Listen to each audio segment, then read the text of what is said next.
नमस्कार. एबीपी माझा आयोजित माझा महाराष्ट्र माझं विजन या कार्यक्रमाच्या पुढच्या सत्रात मी प्रज्ञा पोवळे आपल्या सगळ्यांचं स्वागत करते. माझा महाराष्ट्र माझं vision presented by Badhekar group, Kapila pure steel, MSRDC, powered by IIL Shinwa, partnered by Rajshree lottery, Pavak foods, skin city private limited, Gopuram, digital partner ABP live. या कार्यक्रमाच्या या सत्रामध्ये आपण काँग्रेसचे प्रदेशाध्यक्ष नाना पटोले यांच्याशी संवाद साधणार आहोत. याच प्रदेशाध्यक्षपदासाठी नाना पटोलेंनी आपल्या विधानसभा अध्यक्षपदाचा राजीनामा दिला. पण प्रदेशाध्यक्ष पद म्हणजे काटेरी मुकुट असं का म्हटलं जातं याची प्रचिती पटोलेंना अवघ्या काही दिवसात आली. स्वपक्षीयांनी त्यांच्या विरोधात आळवलेले नाराजीचे सूर थेट दिल्लीच्या कानापर्यंत जाऊन पोहोचले. आजही त्यांच्या विरोधातली नाराजी त्यांच्या पक्षातले लोक उघडपणे व्यक्त करतात. लोकसभा निवडणुका तोंडावर आलेल्या आहेत, पण सद्यस्थितीत काँग्रेसचा एकही खासदार महाराष्ट्रामध्ये नाहीये.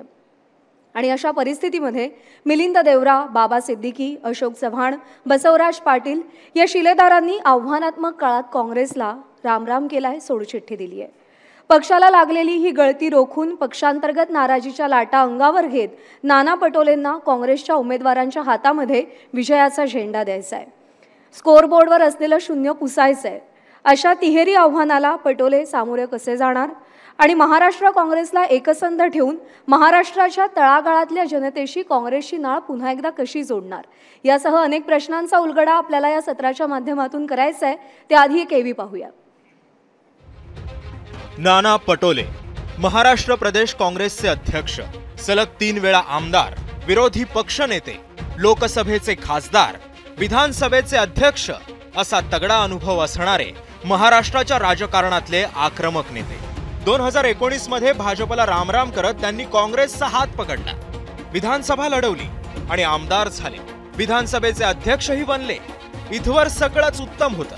यानंतर महाराष्ट्राच्या राजकारणात जे घडलं ते न भूतो न भविष्यती असंच होतं. सत्ता पलटली आणि त्या साऱ्याला नाना पटोलेंचा विधानसभा अध्यक्षपदाचा राजीनामा कारणीभूत होता असं उघड उघड बोललं जाऊ लागलं. अगदी स्वपक्षातले नेतेही यात मागे नव्हते. नानांवर प्रदेशाध्यक्ष पदाची जबाबदारी आली, मात्र त्याच वेळी काँग्रेसमध्ये नानांविषयी असलेली नाराजीही समोर यायला लागली. अगदी अलीकडेच भाजपवासी झालेल्या अशोक चव्हाणांनी पण नानांच्या कार्यपद्धतीवर टीका केली. आता या सगळ्यात नाना स्वपक्षीयांची नाराजी कशी दूर करणार, पक्षाला लागलेली गळती कशी रोखणार आणि महाराष्ट्र काँग्रेसला नवबळ देऊन लोकसभा निवडणुकीला कसं सामोरं जाणार या साऱ्या प्रश्नांची उत्तरं जाणून घेऊया महाराष्ट्र काँग्रेसचे प्रदेशाध्यक्ष नाना पटोले यांच्याकडून. आपलं पुन्हा एकदा मनापासून स्वागत. कार्यक्रमाच्या सुरुवातीला नावच विजन आहे, तर मला निवडणुकीसाठीचं विजन नेमकं काय आहे काँग्रेस पक्षासाठीचं आपलं ते जाणून घ्यायला आवडेल. 2014 पासून तर आता आपण 2024 पर्यंतच्या 10 वर्षाचा कालावधी आपण पाहिला तर या पूर्ण भारतासाठीच हा निराशजनक राहिलेला आहे. मोठ्या मोठ्या घोषणा, अंमलबजावणी काही नाही. आणि बाबासाहेब आंबेडकरांचं आर्थिक धोरण बदलून मोदी सरकारने आता अलीकडे आता आपण पहा सगळे नेते जे भाजपचे आहे मोदी परिवार लिहितात. आता भाजप परिवार नाही राहिला त्यांचा, मोदी परिवारने या देशामध्ये GST कायदा आणला आणि या GSTच्या माध्यमातून सर्वसामान्याला ज्या पद्धतीने लुटलं. आपण पाहिलं असेल की परवा राज्याचे अर्थमंत्री अंतरिम बजेट मांडत होते, त्याच्यामध्ये ते सांगत होते की महाराष्ट्रातून सगळ्यात जास्त GST आम्ही देशाला दिलेली आहे. सगळ्यात मोठा वाटा देशातल्या GSTमध्ये महाराष्ट्राचा आहे. म्हणजे महाराष्ट्राला लुटून देशातल्या सर्वसामान्याला, बिचारा भिकारी असेल त्यालाही GST द्यावं लागतं असा GSTचा कायदा आणून मोदी सरकारने या देशाच्या सर्वसामान्याला लुटलं. बेरोजगारी मोठ्या प्रमाणात वाढवली आणि शेतकरी ही व्यवस्थाच संपवली. 3 काळे कायदे आणि आजही त्याच्याबद्दलचे मोठे आंदोलन दिल्लीमध्ये चाललेले आहेत. शेतकरी आला नाही पाहिजे दिल्लीमध्ये म्हणून खिळे गाळले जातात, त्यांच्यावर बंदुकीच्या गोळ्या झाडल्या जातात, जीव घेतला जातो. शेतकऱ्यांना नरेंद्र मोदींनी लोकसभेमध्ये आतंकवादी, खालिस्तानी आंदोलनजीवी या पद्धतीच्या शब्दाचा वापर केला. या देशाच्या अन्नदात्यांना ज्या पद्धतीनं खालच्या स्तरावर त्यांनी ज्या पद्धतीनं शेतकऱ्यांचा अपमान केला, हा देशातला कुठलाही शेतकरी विसरणार नाही. देशाच्या संविधानिक व्यवस्थेला ज्या पद्धतीनं संपवत आहे असं म्हणणार, संपवलं, या सगळ्या व्यवस्थेच्या बद्दलची भूमिका जनतेपर्यंत स्पष्ट मांडण्याची भूमिका आमची आहे आणि आज ते लोकांना कळायला लागलेलं आहे. त्याच्यामुळे मला असं वाटतं की महाराष्ट्रातलं चित्र मोदींच्या केंद्रातल्या सरकारला पुन्हा आता सत्तेत येऊ न देण्याची व्यवस्था महाराष्ट्रातली जनता करेल, अशा पद्धतीचं चित्र आज महाराष्ट्रामध्ये आहे. महाविकास आघाडी म्हणून आम्ही ज्या पद्धतीनं महाराष्ट्रामध्ये आमची जी रणनीती चाललेली आहे, त्या रणनीतीच्या आधारावर आणि महाराष्ट्राला पुन्हा गतवैभव, कारण की महाराष्ट्राचं गतवैभव काय तर शाहू फुले आंबेडकर विचारसरणी जी महाराष्ट्रातली आहे, छत्रपती शिवाजी महाराजांची जी विचारसरणी आहे, ती भाजप आणि मोदी सरकारने तिला संपुष्टात आणण्याचं पावलावर, म्हणजे आरोप नाही करत आहे मी, आपण पाहिलं की तत्कालीन राज्यपाल भगतसिंग कोश्यारी यांनी ज्या पद्धतीनं सावित्री आईचा अपमान केला, छत्रपती शिवाजी महाराजांचा अपमान केला, बाबासाहेब आंबेडकरांचा अपमान केला, महात्मा ज्योतिबा फुल्यांचा अपमान केला आणि त्या पद्धतीनं ते बोललेत आणि अर्ध्या डझनपेक्षा भाजपच्या मंत्र्यांनी या सगळ्यांचा अपमान, या विचाराचा अपमान करताना आपण पाहिलेला आहे. त्याच्यामुळे महाराष्ट्रातलं एकदम स्पष्ट चित्र आहे की पुन्हा शाहू फुले आंबेडकर विचार हा कायम रुजला पाहिजे आणि त्या पद्धतीची आज महाराष्ट्रामध्ये आहे. आमचं त्याच्यासाठी महाराष्ट्रासाठी येणाऱ्या काळातलं विजनही आमचं तयार आहे आणि त्या पद्धतीनं आम्ही लोकांसमोर मांडू. पण हे विजन इम्प्लिमेंट करण्यासाठी अर्थात सत्ता येणं गरजेचं आहे. त्यासाठीची स्ट्रॅटेजी कुठपर्यंत पोहोचली? भाजपनं पहिली यादी जाहीर केली आहे, इंडिया आघाडीच्या बैठकाच हाताच्या मोटावरती मोजाव्यात इतक्या झाल्यात. राज्यात तुमच्या किती बैठका होतात, त्यामध्ये किती मतभेद होतात, याच्याबद्दलची चर्चा रंगते. ती स्ट्रॅटेजी कुठवर आली आहे महाविकास आघाडीची?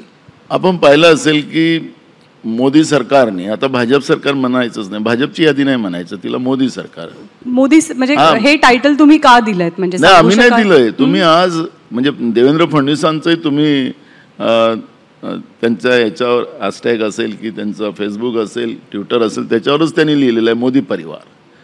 त्याच्यामुळे मी म्हणत नाही आहे, भाजपनीच केलं. आता भाजप संपलं, आता मोदी अध्ययन चालू झालेलं आहे, त्यांच्याच पक्षाकडून आहे. त्याच्यामुळे आम्हाला ते म्हणायला काही आता चुकीचं नाही, तर त्याच नावाने आम्हाला सांगावं लागेल.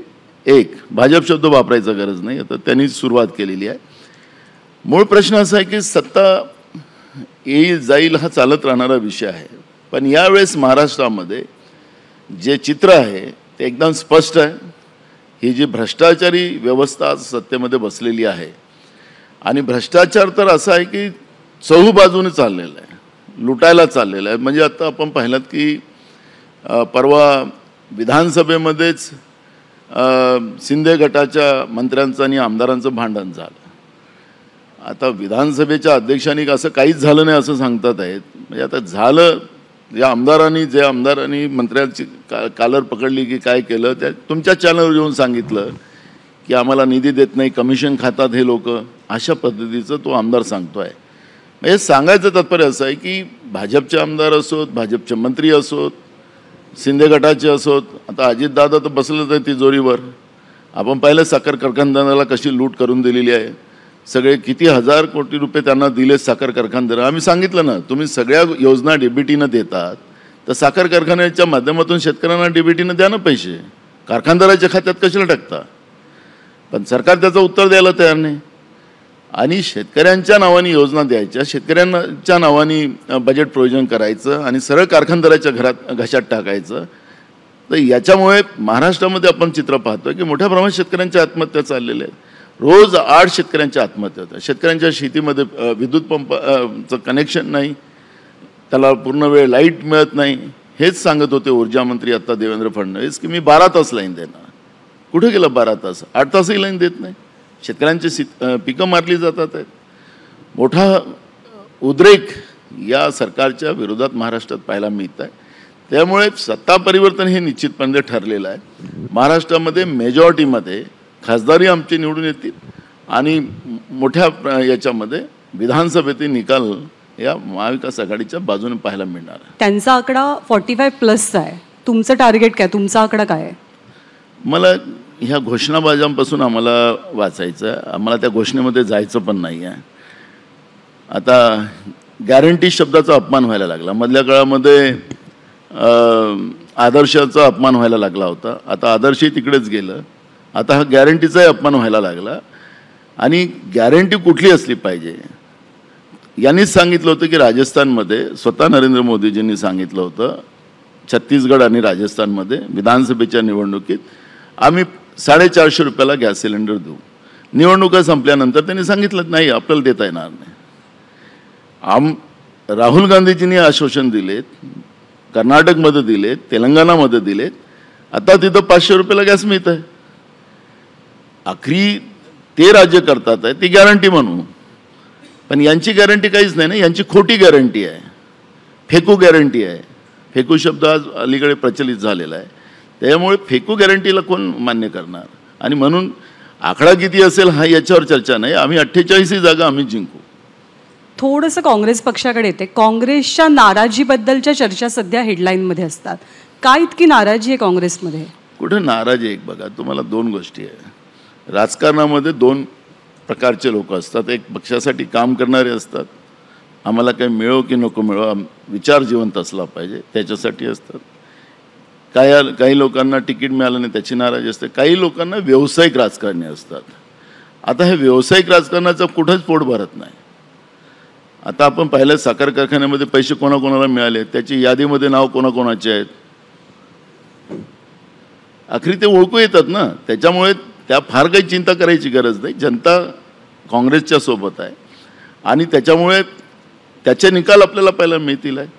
आणि एक गोष्ट मी तुम्हाला सांगतो की विधानसभेचा म्हणजे मी काँग्रेस पक्षाचा महाराष्ट्राचा अध्यक्ष झाल्यानंतर जे चित्र महाराष्ट्रामध्ये उभं झालं, मग महाविकास आघाडी म्हणून आम्ही कसब्याची जागा जिंकली, अमरावतीची जागा जिंकली, नागपूरमध्ये सगळ्या जागा आम्ही जिंकल्यात. याचा अर्थ काय? मॅच फिक्सिंग नाना पटोले करत नाही. मॅच फिक्सिंगमध्येच काही लोकांचे घरं चालतात ना, आम्हाला नाही चालू द्यायचे आहेत. आखरी पक्षाचा जो कॅन्डिडेट उभा असतो त्याला जिंकून आणणं हे आपलं दायित्व जातं. सर्वसामान्य कार्यकर्ता जो काँग्रेससाठी अनेक वर्ष काम करतोय त्यालाही न्याय मिळाला पाहिजे ही अपेक्षा घेऊन आम्ही काम करतोय. काही लोक बसून त्या ठिकाणी काही चुकीचं करत असतील तर त्याला तसंच उत्तर दिलं पाहिजे आणि ज्याला हजम होत असेल तर त्याने बरोबर राहावं, पक्षाच्या विचारांनी काम करावं. ज्याला नाही होत आहे तर मग 100-150 कोटी रुपये तिकडे भेटतात. पण नाराजी नाही असं तुम्ही कसं म्हणता? अशोक चव्हाण सोडून गेले. साखर कारखान्याच्या यादीत कोणाचं नाव आहे? जिशान सिद्दीकी नाराज आहेत. बाबा सिद्दीकी सोडून गेले. अनेक असे मिलिंद देवरा सोडून गेले. जुनी जाणतील. आणि त्याच्यामध्ये एक मुद्दा असा आहे त्या सगळ्यांनी अंगुली निर्देश तुमच्याकडेच केला. मी तुम्हाला एकदम स्पष्ट सांगतो ना की पक्षाला सत्तेत आणणं हे चूक असेल तर नाना पटोले हे चूक करेल आणि काँग्रेस पक्षाला सत्तेत आणेल. त्यामुळे माझी चूक जी आहे ती एवढीच आहे की मी कसबा निवडून जिंकली, मी अमरावतीची जिंकली, नागपूरच्या जिंकल्यात, आमच्या सगळ्या कार्यकर्ते म्हणून आम्ही जिंकल्यात. मी एकट्याने नाही जिंकला. मी जे त्याला योग्य नियोजन, कारण की प्रमुखाला काय करावं लागतं, योग्य नियोजन करावं लागतं आणि त्या आधारावर आम्ही जिंकल्यात. आता जिंकल्यानंतर कोणाला त्रास होत असेल तर त्याला माझा काय दोष आहे? मी अगर दोष ते म्हणत असतील तर मी ही चूक वारंवार करेल आणि तुम्हाला महाराष्ट्रामध्ये हे 2024 वर्ष या वर्षामध्ये तुम्हाला काँग्रेसचाच आणि काँग्रेस आघाडीचाच तुम्हाला झेंडा फडकला पाहायला मिळेल. तुमच्याबद्दलच्या बऱ्याचशा तक्रारी सुद्धा हायकमांडपर्यंत घेऊन अनेक जण गेले. तुम्ही अशी काय जादू केली आहेत हायकमांडवरती की नाना पटोले कायम आहेत, बाकी सगळे जात आहेत येत आहेत, नाना पटोले कायम आहेत? माझा कुठला दोषच नाही ना. मी व्यवसायासाठी राजकारणात नाही आलो. मी एका सामान्य परिवारातला माणूस आहे. मी काही गोल्डन स्पून नाही आहे. त्याच्यामुळे एखाद्या सामान्य माणसाच्या बद्दलचं या पद्धतीचं वातावरण होणं, राजकारणामध्ये स्ट्रगल आहेच सामान्याला, पण एक सामान्य माणूस, एका छोट्याशा गावातला माणूस राज्याच्या राजकारणामध्ये पक्षाचा प्रमुख होऊन काम करत असेल तर त्याचा त्रास होणारच आहे आणि ह्या त्रासातून मला जावंच लागणार आहे. त्याला मी काय फार अपेक्षित करावं असं मला वाटत नाही. आणि पक्षसुद्धा रिझल्ट ओरिएंटेड असला आहे. पक्षाचे आमचे श्रेष्ठी पण तेच आहेत. स्वतः आमचे नेते राहुल गांधीजी कन्याकुमारी ते काश्मीर, आता मणिपूर ते मुंबई या सगळ्या यात्रा करत असताना त्यांनी जे सर्वसामान्य लोकांच्या भावना समजून घेतल्या, मग कुलीच्या असतील, मिस्त्री लोक असतील, आपले ट्रक ड्रायव्हर असतील, या फर्निचर तयार करणारी लोक असतील, असे छोट्या छोट्या लोकांकडून त्यांनी, भाजी विकणारा माणूस असेल, त्यांनी सगळ्यांचं दुःख समजून घेतलं, समजलं. आखरी या राजकीय व्यवस्थेमध्ये आखरी खुर्ची हा महत्त्वाचा भाग नसतो, समाजकारण हे महत्त्वाचं असतं आणि प्रत्येक माणसाला न्याय मिळाला पाहिजे ही भूमिका असते.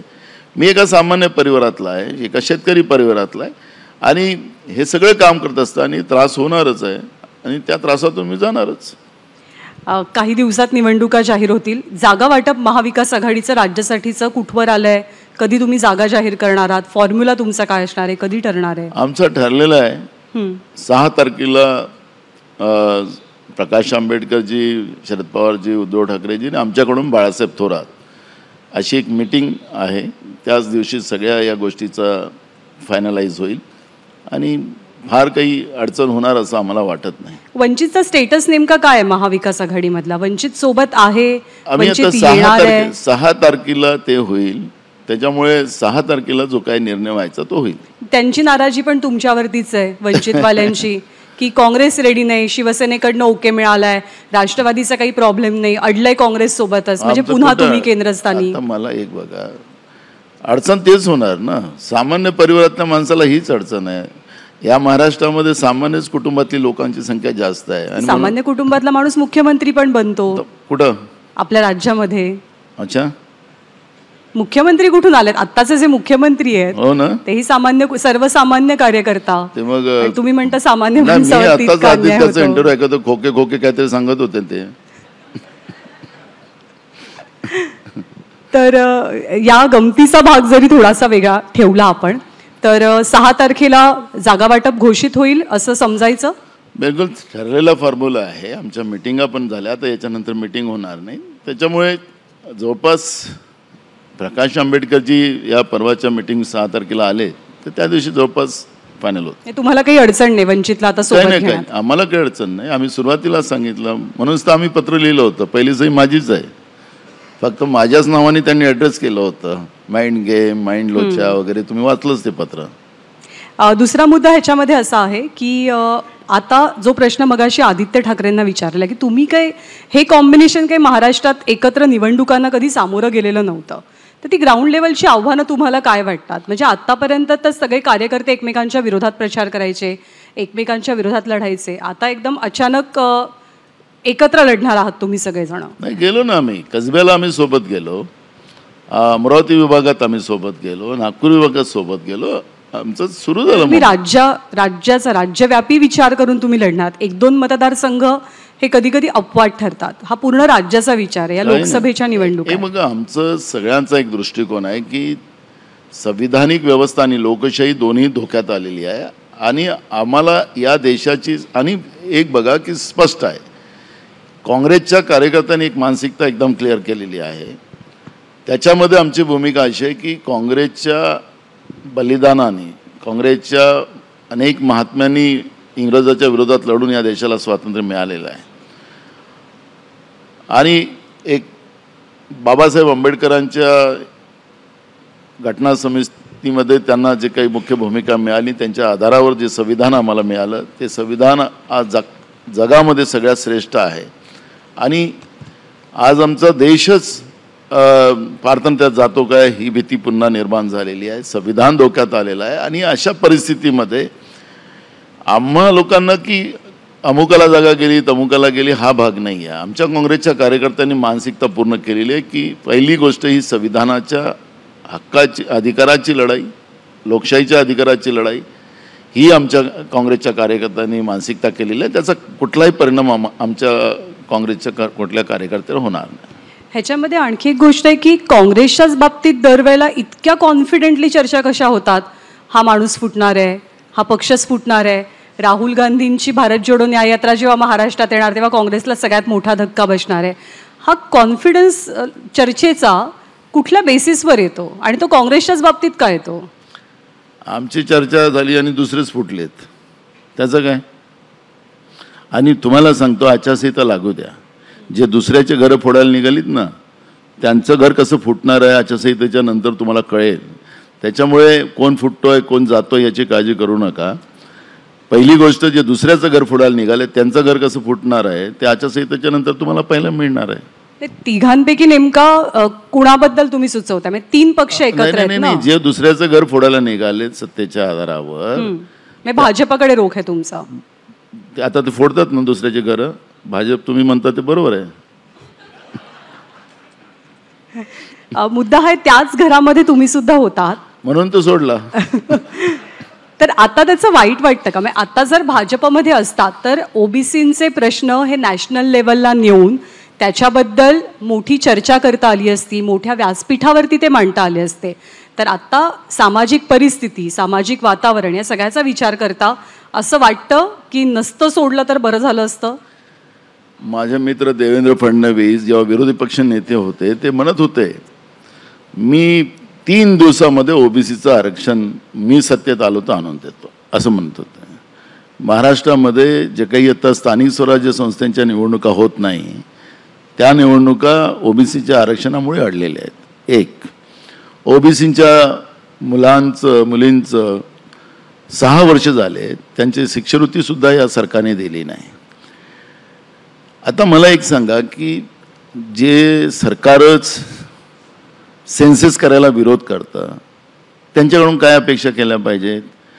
मी 2017 मोदी सरकारला ओळखून घेतलं की ज्याप्रमाणे नोटबंदी केली, ज्याप्रमाणे त्यांनी GST आणली, आणि त्या दिवशी समजलं की यांना देशामध्ये हा देशाचा सगळा जी लोकशाही व्यवस्था ही संपुष्टात आणायची, आणि मी एका मिनिटात आपल्या खासदारकीचा राजीनामा दिला.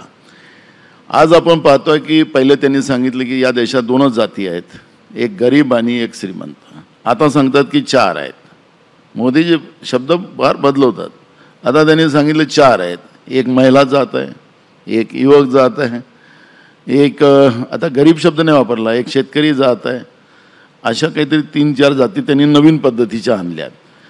आता मला एक सांगा की ज्या पक्षाचा मुखियाच वारंवार खोटं बोलत असेल तर त्यांच्याकडून काय अपेक्षा करायच्या? मी तर तुमच्याच चॅनलला आलो होतो खासदारकीचा राजीनामा दिल्यानंतर. मी सांगितलं की मी आनंदित आहे. कुठे गेलेत साहेब? ते दिसत नाही.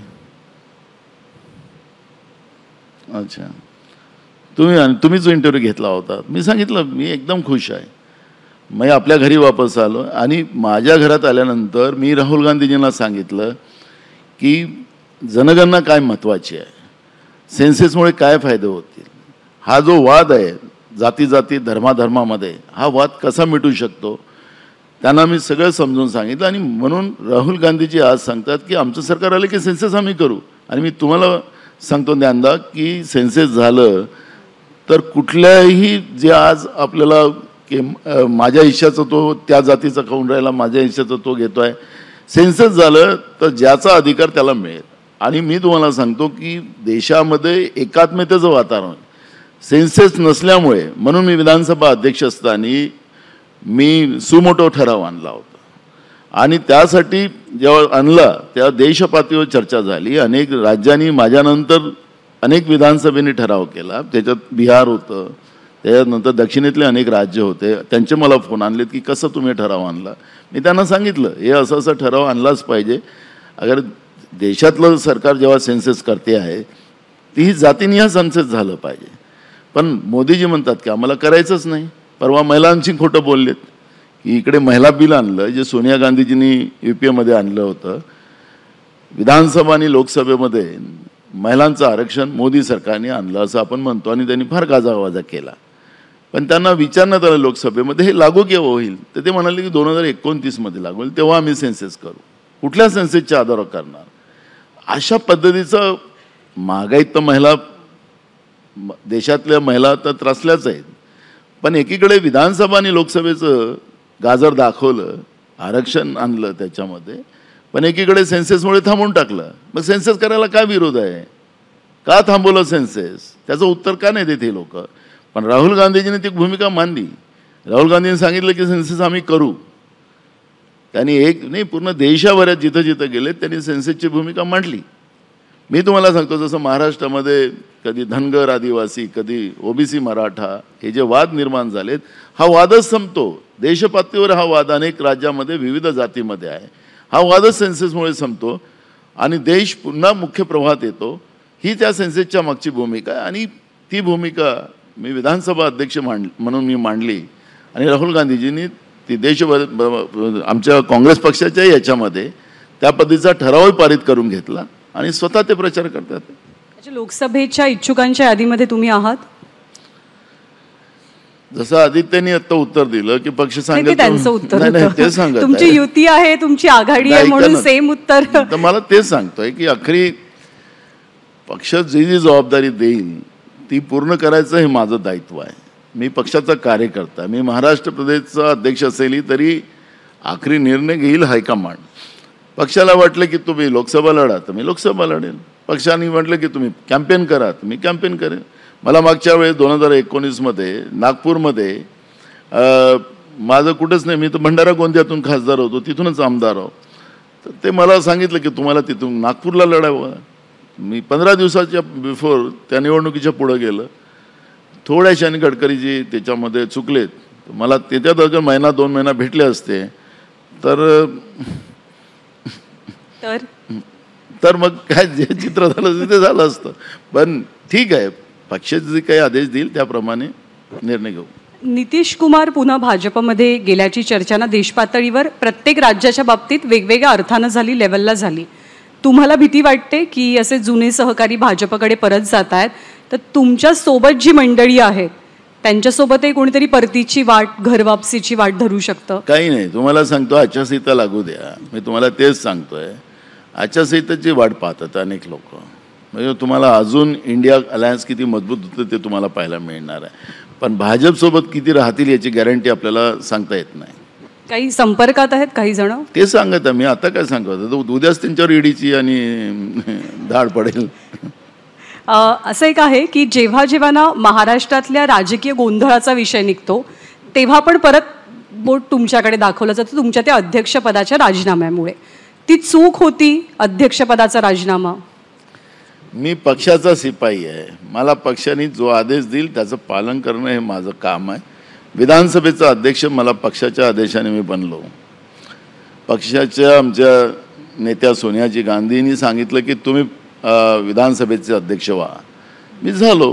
त्यांनी सांगितलं की तिथून राजीनामा देऊन तुम्ही पक्षाच्या कामामध्ये या, तर मी केलं. आता मी किती शक्तिशाली आहो हे त्या खुर्चीतून उतरल्यानंतर मला कळलं की मी तिथून हटल्याबरोबर सरकारचा प्रॉब्लेम झाला.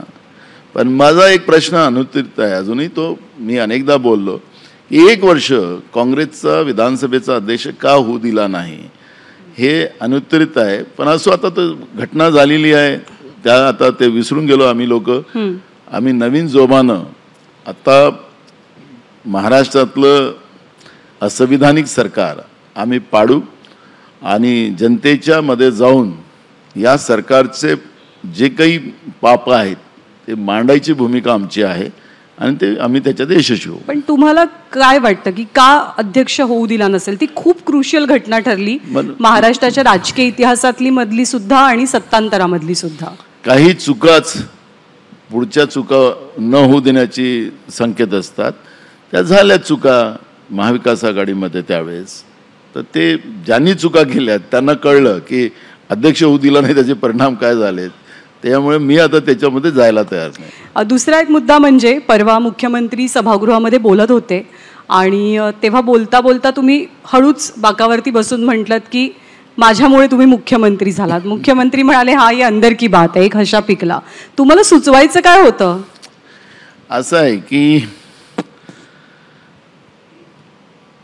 मी त्या खुर्चीतून समजा मी तेच सांगतोय की महाविकास आघाडीमध्ये माझ्या राजीनाम्यानंतर तातडीने अध्यक्ष झाला असतात तर ते काहीच होऊ शकलं नसते. त्याच्यानंतर जे काही सरकत चालली ते सगळ्या देशांनी राज्यांनी पाहिलेली आहे.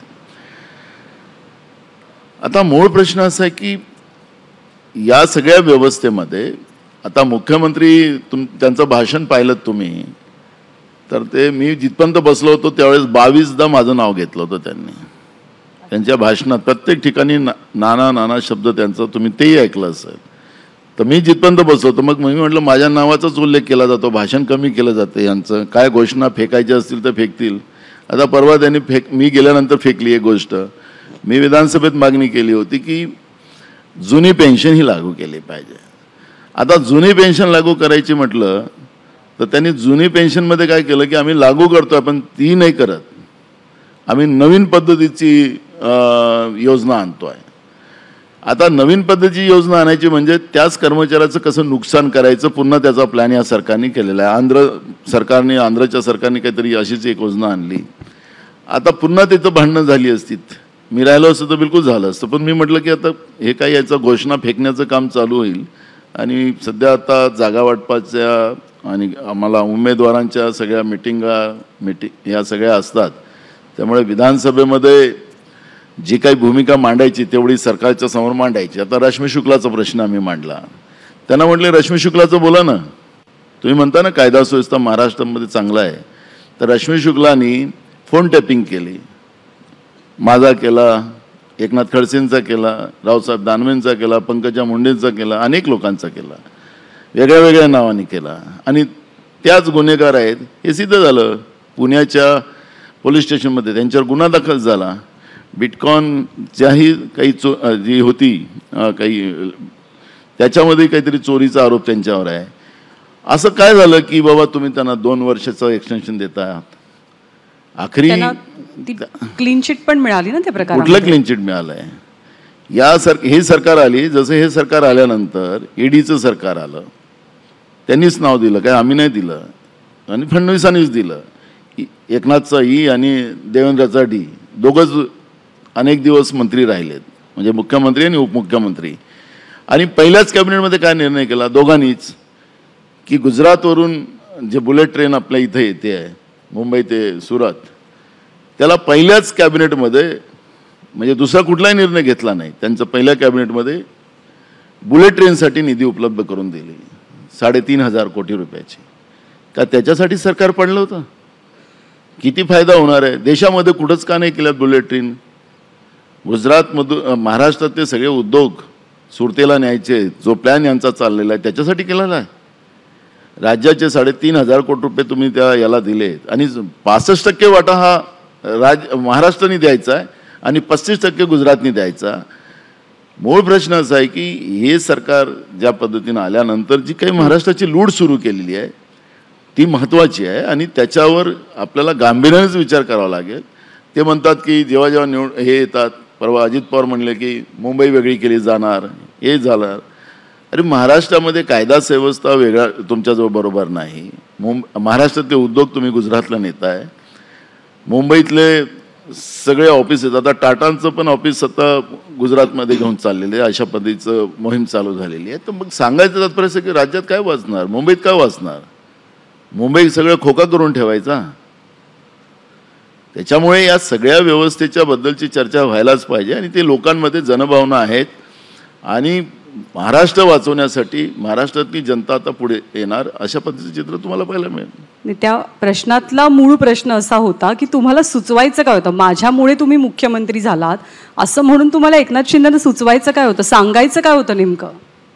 मी राजीनामा नसता दिला तर ते नसते झाले. एवढं सोपंच आहे. त्याला काय, हे सरकार पडलं नसतं पण आमचा तातडीने अध्यक्ष झाला असता तर मग माझ्यावर तो एलिगेशन झालं नसतं. मी त्याचंही उत्तर दिलेलं आहे. दोन्ही म्हणतोय ना मी. तुम्ही 2 गोष्टी आता मान्य करताय की एक तर अध्यक्षपदाचा राजीनामा देणं ही चूक होती आणि वर्षभर चूक नाही, ते पद रिकामं ठेवलं गेलं ही चूक आहे. ती स्ट्रॅटेजिक चूक होती. ती चूक आहे. मी राजीनामा पक्षाने जो आदेश दिला त्याचं पालन तर करावंच लागेल. मी खुर्ची सोडणार नाही असं थोडी म्हणणार मी. हे विधान भवनातले किंवा परिसरातले व्हिडिओज फार इंटरेस्टिंग असतात. आता परवाच देवेंद्र फडणवीस विश्वजित कदम पाठीमागून येतो, थांब आता तुझा मुहूर्त करतो, असा एक व्हिडिओ खूप समाज माध्यमांमध्ये व्हायरल झाला. ठीक आहे, त्याच्यापेक्षा मग एकनाथ शिंदेचा व्हिडिओ तो किती महत्त्वाचा आहे. त्याने तर जरांगे पाटलाच्या बद्दलचं तर तो माझा पुढचा प्रश्न होता. आता विश्वजित बद्दलचं आधी उत्तर अरे तुम्ही हो, सांगा. ऐका तर खरं, म्हणजे फडणवीस आणि एकनाथ शिंदे हे सगळ्यांचाच कार्यक्रम लावायला निघालेत ना. असं कुठं महाराष्ट्रामध्ये असं चित्र आपण पाहतोय की जो ऐकला नाही त्याचा आम्ही कार्यक्रमच करून टाकू, तुझा गेमच लावून टाकू, असं कुठलं चित्र? म्हणजे गुंडाराज झाला का महाराष्ट्रात? सरकार विधान भवनाच्या आवारात सरकार धमकी देत आहे मराठ्यांना, एका आमदाराला धमकी देत आहे राज्याचा उपमुख्यमंत्री. सांगायचं तात्पर्य जे तुम्ही म्हणताय ना, आखरी त्यांच्या डोक्यात काय चाललेलं आहे हे तुम्हाला दिसतंय. तुम्ही व्हिडिओचा उल्लेख केला, मी करणार नव्हतो त्याचा उल्लेख. आता जरांगे पाटील आमचे कार्यकर्ते होते, आता तो फार पुढे गेला, आता त्याचा कार्यक्रमच आम्ही करून टाकू असं म्हटलं. मी विचारलं बाबा महाराष्ट्रात हे बरोबर नाही असं एवढंच बोललो मी. मुख्यमंत्री बोलायला लागलेत. म्हणजे ही परिस्थिती, जेव्हा गुंडाराजची जी परिस्थिती महाराष्ट्रात निर्माण झालेली आहे, सरकारच करताय गुंडाराज, हा त्याचा प्रत्यय आहे. त्यांचा उल्लेख तो जरांगे पाटलांना घेऊन होता तुमच्यासोबतच्या व्हिडिओमध्ये. तेच म्हणले ना, मी तेच सांगत होतो. मी काय विचारलं त्यांना? मी त्यांना सांगितलं की महाराष्ट्रात काय बरोबर नाही चाललेलं आहे, थांबवलं पाहिजे. तर ते म्हणाले की नाही नाही नाही, आम्ही आता तर बिलकुल करेक्ट कार्यक्रम करून टाकतो, असं करत होते ना ते. तर ते त्याचंच म्हणले ते. मी म्हणलं पहिले तर तुम्हीच वाढवलं त्याला. ते म्हणले की नाही, आता तो कार्यकर्ता होता त्यावेळेस, आता नाही. आणि विश्वजित कदमांबद्दल तेच सांगत आहे मी. सरकार कसं प्रेशर आणतं, जे या सरकारच्या विरोधात बोलतील, सरकारच्या विरोधात आंदोलन करतील. आता मला एक सांगा, दांदा तुमचं फार अभ्यास असतं देशातला, जगातला, रिपोर्टर म्हणून असतं. आंदोलन या लोकशाहीमध्ये करण्याचा अधिकार सगळ्यांनाच आहे. त्याच्यावर SIT कशी लागू शकते सांगा बरं? हे देशातली पहिली घटना आहे की महाराष्ट्रासारख्या पुरोगामी विचाराच्या महाराष्ट्रामध्ये जरांगे पाटलावर SIT लावली जाते. आणि कोण हे करतं? आशिष शेलार प्रश्न उपस्थित करतात आणि विधानसभा अध्यक्ष SITची घोषणा करतात. मुख्यमंत्र्याला का नाही घोषणा करायला लावली त्यांनी? या राज्याच्या गृहमंत्र्यांनी का नाही घोषणा केली? किती ठरवून एकनाथ शिंदेचा गेम भाजप करते हे त्याच्यातून स्पष्ट नाही होत का? त्यांच्यामध्ये किती वाद आहे, थोडं तिकडे पण लक्ष करा. तुम्ही आमच्याकडे फार करता. त्यांच्याकडच्या वादांची चर्चा आज सकाळीच इथल्या व्यासपीठावर झाली. आता तुम्ही आलात तर तुमच्याकडच्या इंटरनल गोष्टींची चर्चा होते. आमचं एकदम खुलं किताब आहे. आपण काही ऑडियन्समधनंही प्रश्न घेऊया. नाना पटोलेजी, विश्वजित कदमांचा आत्ता उल्लेख झाला. अर्थात ज्या गोष्टी याआधी पडद्याआड बोलल्या जायच्या त्या पडद्यासमोर बोलल्या जात आहेत. तुमच्या पक्षातल्या एका आमदाराला मुहूर्त करतो असं सांगितलं जातं. एक प्रदेशाध्यक्ष म्हणून हे प्रकार थांबवण्यासाठी किंवा आता विश्वजित कदम यांना थांबवण्यासाठी काय प्रयत्न करणार आहात? विश्वजित कदम कुठंच जाणार नाही. आणि विश्वजित कदम हे काँग्रेसचे पक्के शिपाई आहेत. आणि त्याच्यामुळे अशा गिदड धमकीला विश्वजित कदम घाबरणार नाही. वेळ आला तर जेलमध्ये टाकलं तरी ते घाबरणार नाही आणि ते काँग्रेसबरोबर जाणार. त्याच्यामुळे संशय व्यक्त करणं हा प्रश्नच उपस्थित होत नाही. त्यांना त्रास दिला जातो आहे हे तर सगळ्यांनाच माहीत आहे, प्रसारमाध्यमांनाही माहीत आहे. आणि त्याला डायरेक्ट राज्याचे उपमुख्यमंत्री फडणवीस त्यांना तो व्हिडिओ जो व्हायरल झालेला आहे तर त्याच्यामध्ये त्यांना धमकवत आहे हे स्पष्ट होतं आहे. सर, आणीबाणीच्या काळानंतर इंदिरा गांधींचं सरकार गेलं तेव्हा असं वाटायला लागलं होतं किंवा लोक म्हणत होती आता इंदिरा गांधींचं राजकारण संपलं. पण त्यानंतर पुन्हा त्यांनी भरारी घेतली फिनिक्स पक्षाप्रमाणे. त्याच काँग्रेसचे तुम्ही राज्याचे अध्यक्ष आहात. तुमच्या काँग्रेसला पुन्हा एकदा जर गतवैभव प्राप्त करून द्यायचं असेल तर इंदिरा गांधींच्या गुणांचा तुम्ही अभ्यास केला असेल. त्यातल्या कोणत्या गुणांनी आपण प्रभावित झालात आणि कोणते गुण आत्ता तुम्ही या निवडणुकीत काँग्रेसला गतवैभव प्राप्त करून देण्यासाठी वापरणार आहात? चांगला प्रश्न आपण विचारला. आजचं सरकार जे आहे नरेंद्र मोदीचं हे मूळभर लोकांसाठी काम करते. हे आता त्याच्यासाठी काही वेगळा आरोपच नाही, हे वस्तुस्थिती आहे.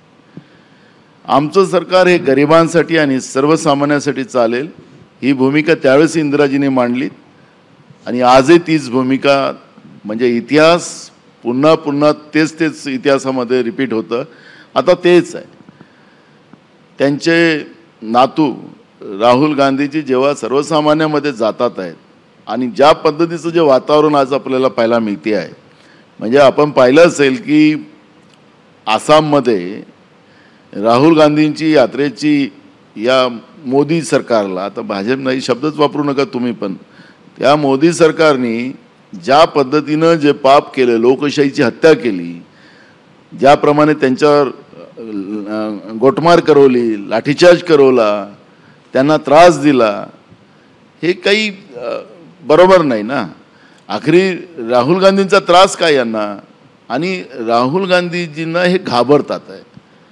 मी तुम्हाला वस्तुस्थिती सांगतो, त्यांना झोपेत जागेत सगळीकडे राहुल गांधी दिसतात या मोदी सरकारला, आणि त्याच्यामुळे स्वाभाविक आहे की त्यांच्या या सर्वसामान्य लोकांमध्ये ते जेव्हा जातात, गरिबांमध्ये जातात, मध्यमवर्गीयामध्ये जातात, तरुणांमध्ये जातात, तिथं आपण पाहिलं असेल की UPमध्ये सुद्धा व्यापम घोटाळ्यासारख्या पेपरफुटी आणि त्या पद्धतीत झालं. महाराष्ट्रात तेच काम होते आहे.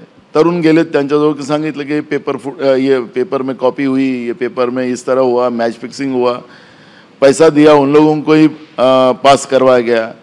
राहुल गांधींनी ते आवाज उचलले. त्याच्यामुळे काय झालं की BJPच्या मनामध्ये जी भीती आहे, सत्तेत आता आपण येऊ की नाही येणार, सत्तेचं रक्त यांना लागलं. रक्त शब्द मी उद्दाम वापरला जाणीवपूर्वक. ही लोकशाही या पद्धतीने हो, सर्वसामान्याला लुटून मुठभर लोकांना पैसे त्या सर्वसामान्याचे द्यायचे, देशालाही कंगाल करून ठेवायचं, राज्यालाही कंगाल करून ठेवायचं. आज केंद्र सरकार ज्या पद्धतीनं जे कर्ज करून ठेवलेलं आहे, लाखो रुपयांचं, करोडो रुपया, अरबो रुपयाचं जे त्यांनी कर्ज करून ठेवलेलं आहे, त्याचा हिशोब का देत नाही? मग एवढा GSTतून पैसा जातो आहे, तर ह्या GSTचा पैसा जातो कुठं आहे? कर्ज कोणासाठी घेतलं जातो आहे? हे सांगतात की आम्ही रस्ते विकास केले, हे पुलं बांधली, हे सांगतात आहे. मी अनेकदा सांगितलं, आणि गडकरी साहेबांना विचारून घ्या किती शेस घेतला जातो. म्हणजे माझा आरोप नाही, तुम्हाला मुद्दाहून सांगतो. 18 रुपये पर लिटरवर डिझेल आणि पेट्रोलवर 18 रुपये रस्ते विकासाच्या नावाने घेतले जातात. 4 रुपये शेतकऱ्यांच्या नावाने, शेतकऱ्यांच्या विकासासाठी घेतलं जातं शेष, ते सगळे केंद्राच्या तिजोरीत जमा होतात. मी अनेकदा सांगितलं की डॉक्टर मनमोहन सिंग, आपल्या अटल बिहारी वाजपेयी साहेबांच्या काळामध्ये प्रधानमंत्री सडक योजना निघाली, त्याच्यामध्ये 1 रुपया हा डिझेल पेट्रोलवर घेण्याचा निर्णय झाला. त्याचे 19,000 कोटी रुपये वर्षाची जमात होते. आज 18 रुपये घेतले जातात, तर पैसा जमा किती होतो? मग त्या रस्त्याचं ऑप्शन करतात. ते रस्ते झाल्यानंतर पुन्हा लोकांना त्या ठिकाणी टोल लावले जातात. जनतेला लुटायचं काम करतात हे लोक. आणि मग अशा या लुटारू लोकांच्या बद्दलचं लोकांमध्ये तीव्र चीड आहे. आणि आम्ही इंदिराजीचं तुम्ही प्रश्न विचारला, तेच सांगतो की देशामध्ये 80 कोटी लोकांना हे लोक धान्य मोफत देतात हे सांगतात. आम्ही अन्न सुरक्षा कायदा आणला होता. अन्न सुरक्षा कायद्यामध्ये हे काँग्रेसनेच आणलेलं अन्न सुरक्षा आहे, त्याच्यामुळे या कायद्याप्रमाणे यांना द्यावं लागतं आहे. नाही तर हे त्यांनी ते पण नसते दिले. पण अन्न सुरक्षामध्ये फक्त तांदूळ गहू द्यायचं नव्हतं 150 रुपयाचा, त्याच्यामध्ये त्याला जीवनावश्यक वस्तू सगळ्या द्यायच्या होत्या. बघ यांनी काय केलं, तेल गायब करून टाकलं, डालडा संपवून टाकला, साखर संपवून टाकली, रॉकेलचं तेल काढून टाकलं. त्यांचं जीवनावश्यक वस्तूमध्ये ह्या सगळ्या गोष्टी येतात. आणि 150 रुपयाचं धान्य देऊन त्यांच्या हातातून काम काढून टाकलं. ज्या मनरेगाच्या बद्दलचं नरेंद्र मोदीजींनी लोकसभेमध्ये भाषण केलं होतं कि मैं ये बना के रखूंगा, इनने कैसे गरीबों को मनरेगा पे भेजा. अरे 250 रुपये आता रोजचे त्यांना भेटले असते. मनरेगा बंद करून टाकले, त्याला बजेट प्रोव्हिजन बंद करून टाकलं. म्हणजे एकीकडे 150 रुपयाचं धान्य द्यायचं आणि तुम्हाला आता कुठलाही पैसा मिळणार नाही, 150 रुपयाच्या धान्यामध्ये महिना काढा, या पद्धतीनं लोकशाही चालतं.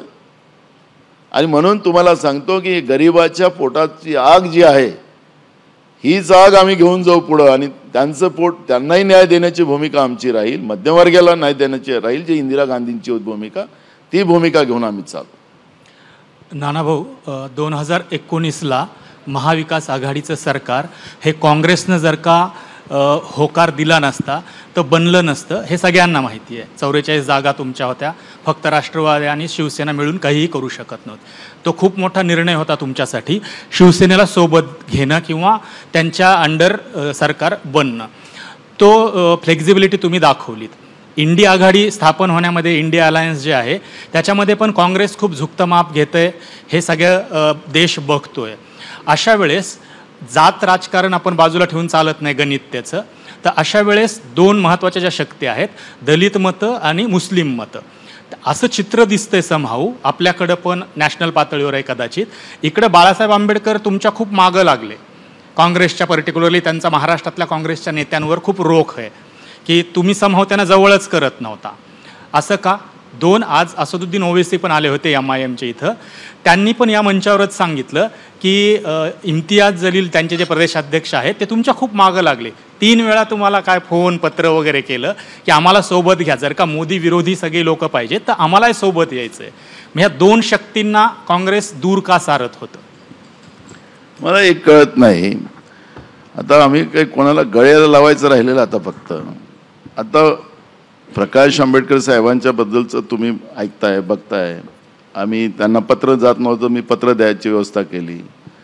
परवा ते आमच्या मीटिंगला पण आलेत. आता पुन्हा आता मीटिंग आहे. तर मूळ प्रश्न आहे की आमचा प्रयत्न सुरू आहे. आखरी या सगळ्या याच्यामध्ये वैचारिक, कारण की आज त्यांना माहिती आहे की देशाचं संविधान धोक्यात आलेलं आहे, लोकशाही धोक्यात आलेली आहे. न्यायव्यवस्था असेल, माध्यमं असतील, प्रशासकीय व्यवस्था असेल. आता मला एक सांगा की UPSCच्या परीक्षा न घेता डायरेक्ट जॉईंट सेक्रेटरीच्या रँकवर लोक बसवायची. तर आता जॉईंट सेक्रेटरीच्या रँकवर यायला UPSCमध्ये पास झाल्यानंतर त्याला 15 ते 16-17 वर्ष लागतात. आणि हे डायरेक्ट परीक्षा न घेता डायरेक्ट ही लोक त्याच्यामध्ये डेप्यूट केलं यांनी 2019मध्ये. तर प्रशासकीय व्यवस्था कशी धोक्यात आलेली ही पण आपल्याला कळतं, सगळ्यांना कळतं. आता या सगळ्या व्यवस्थेला काँग्रेसला दोष देण्याचं कारण काय की काँग्रेसनी या 60 वर्ष, आता मधामधात दुसऱ्या सरकारला आपण 60च सांगू, कारण मोदींनी सांगितलं 60 वर्ष यांना दिले, आम्हाला 60 महिने द्या. मग 60चे त्यांना पुन्हा अजून वाढवून दिलं, 10 वर्ष करून टाकली. मूळ प्रश्न असा आहे की काँग्रेसनी या देशाच्या संविधानिक व्यवस्थेला सांभाळला, हा काँग्रेसचा दोष आहे. या देशाला हरित क्रांतीमध्ये आणलं, श्वेत क्रांतीमध्ये आणलं, तर हा काँग्रेसचा दोष आहे. लहान असताना तुम्हाला माहितीसाठी सांगतो, हा नाना पटोले 4थ्या वर्गात असताना कंट्रोलच्या दुकानाच्या समोर पहाटे त्याची आई त्याला उभी करायची. मिलो आणला होता आम्ही 1972मध्ये. तिथं डुकरं खातात, इथं माणसाला खायला पोट भरायला आम्ही आणलं होतं त्यावेळेस. आणि मग तो काळ लक्षात घेता मला आठवतं ते लहानपण अजूनही की माझी आई पहाटेला मला तिथं उभी करायची, कारण तो संपून जायचा. खायला अन्न नव्हतं या देशात. पण या देशामध्ये इंदिराजींनी हरित क्रांती आणून काय चूक केली? या देशाच्या संविधानिक व्यवस्थेला सांभाळून चूक केली. मग या लोकांनी आजच्या ज्या धोक्याला समजून बसून चर्चा करायची ना. मीडियामध्ये जाऊन चर्चा करण्यापेक्षा बसून चर्चा करता येतं ना याच्यामध्ये. ठीक आहे, त्यांना स्वायत्त आहे, त्यांना आम्ही काही बोलू शकत नाही. पण ही जी बाब आहे ही सगळ्यांनी लक्षात घेतली पाहिजे. तुम्हाला अशी भीती वाटत होती का की आपण जर का MIMला सोबत घेतलं तर जो आजकाल पुन्हा सॉफ्ट हिंदुत्वाचा तुमचा प्रयोग सुरू आहे, जो मोदींच्या हिंदुत्वासमोर चालणं म्हणजे फिका आहे त्या तुलनेत, पण थेट आपण MIMला सोबत घेतलं तर आणखी आपल्याला जी मतं आहेत हिंदुत्ववादी ती पण मिळणार आहेत, अशी कुठं भीती आहे का? तुम्हालाच नाही, म्हणजे काँग्रेसलाच नाही, बाकीच्या इंडिया अलायन्सच्या पार्टनरला सुद्धा. कोणत्या हिंदुत्वाची गोष्ट करताय आपण? मी पण हिंदू आहे. शंकराचार्यांनी, चारही शंकराचार्यांनी आम्ही विरोध केला नाही राम मंदिराचा. स्वतः राजीव गांधीजींनी त्याचा कुलूप उघडून सगळ्यांसाठी ते खुलं रामललाचं दर्शन द्यायला व्यवस्था केली. आम्ही पैसे गोळा केले नाहीत. आमचा फक्त दोष एवढाच आहे की त्या धर्माच्या नावाने पैसे गोळा केले नाहीत. पैसे कोणी गोळा केलेत ते तिथली जी अयोध्याची जी समिती आहे, न्यास समिती, ते पण सांगतात आहेत. त्याच्याबद्दल काही लपलेलं नाही. आता राहुलजी ते शिवभक्त आहेत, पण ते मंदिरात जातात तर तिथं सांगतात की कॅमेरे देऊ नका, मोबाईल जाऊ देऊ नका. मग काय आता यांच्यासारखं तर ते स्पेशल कॅमेरा वगैरे असं लावता येत नाही ना, बाकीचे सगळे बाजूला करा म्हणून. मला सांगायचं तात्पर्य की असा असतो हे सनातन धर्म आहे,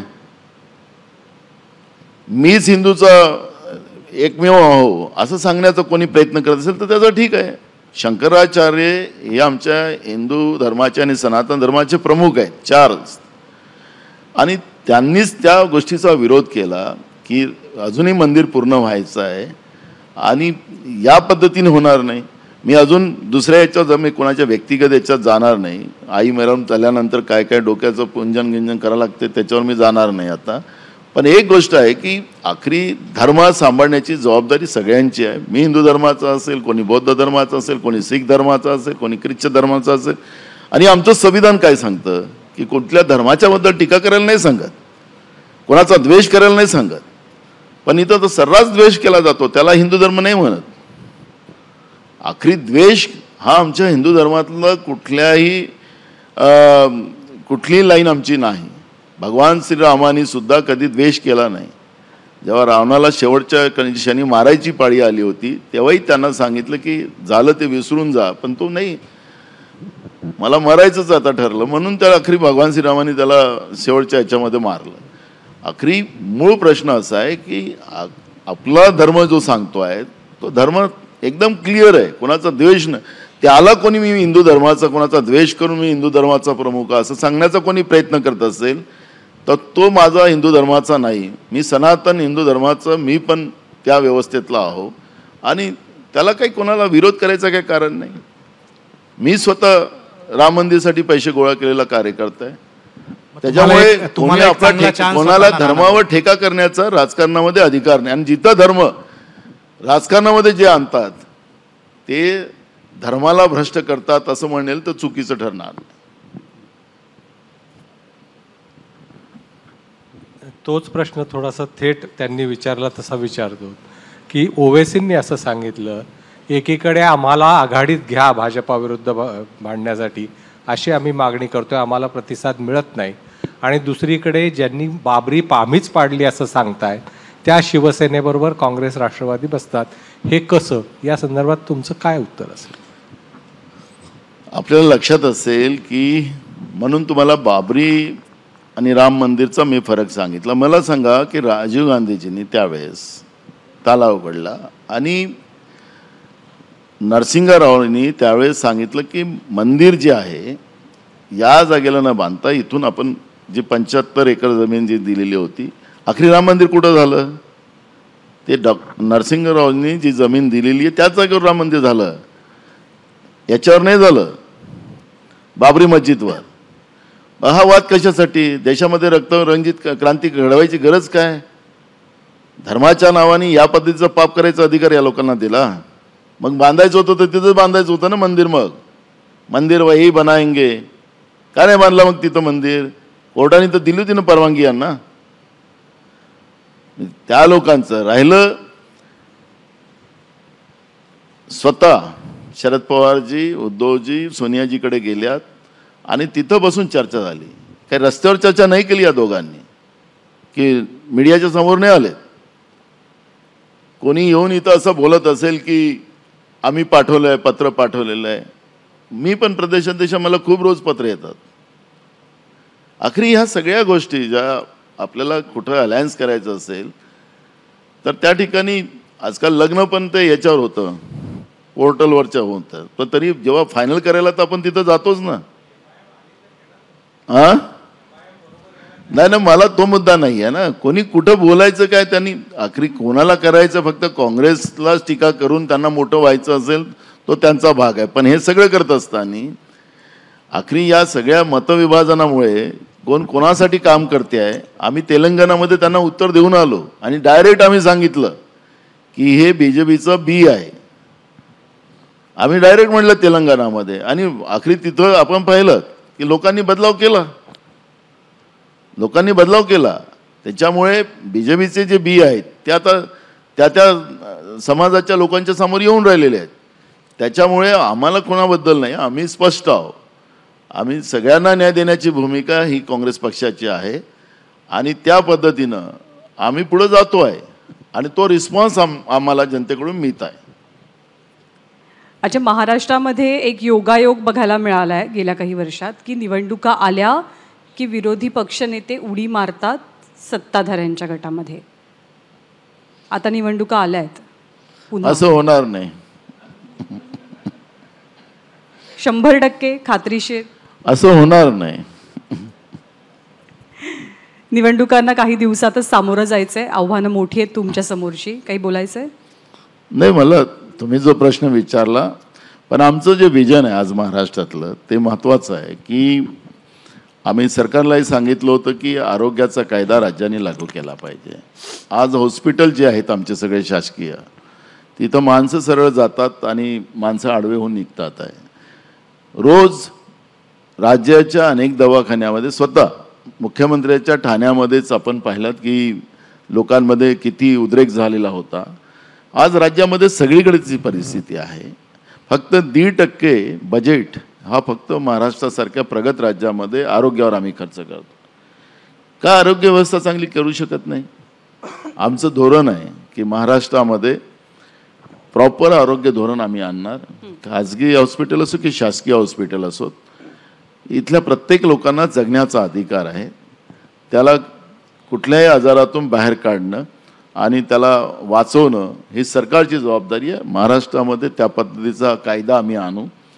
दुसरं महत्त्वाचं आहे शिक्षणाचा, कारण की आज शिक्षणाचा कायदा आपल्या देशात आहे, पण त्याची अंमलबजावणी महाराष्ट्रासारख्या शाहू फुले आंबेडकरांच्या महाराष्ट्रामध्ये होत नाही. ही गंभीर बाब आहे. जिल्हा परिषदेच्या शाळा बंद केल्या. मी जिल्हा परिषदेच्या शाळेमध्ये शिकलेला विद्यार्थी आहे. इथं बसलेले अनेक ग्रामीण भागातून आले असतील, हे जवळपास सगळे जिल्हा परिषदेच्या शाळेमधले असतात.